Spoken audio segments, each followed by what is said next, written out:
艺人于天二女儿于愿起日前在圆山饭店补办婚宴，风波不断。先前因李亚平嫌弃彭恰恰红包，引发3600红包之乱，让宴客当天全失焦，每个宾客到场都被问包多少，只能尴尬快闪。不过瑜家好友黄西田则是大方笑答3600啊，还说有信心不会被退红包。不过近日他参加节目录影，担心再惹风波，赶紧改口罩交情当然不止这数字，自曝给了2包红包。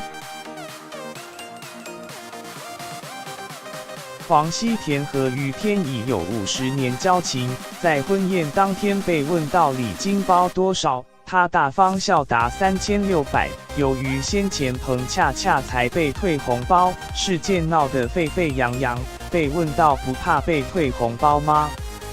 他也有信心回不会啦。据苹果日报报道，近日他参加节目录影，坦言我们家是包2包，因和于天的私交，加上女儿黄漏瑶和于愿起很熟，另有私交，所以他自己又再包1包，至于金额他则不愿透露。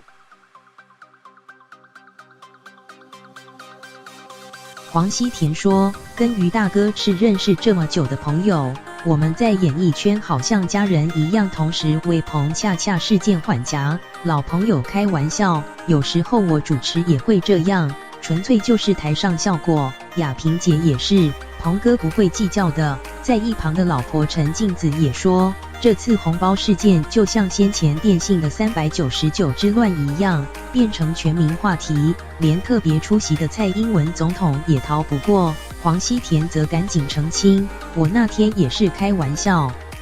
跟于家认识那么久了，要大家笑笑就好，别放在心上。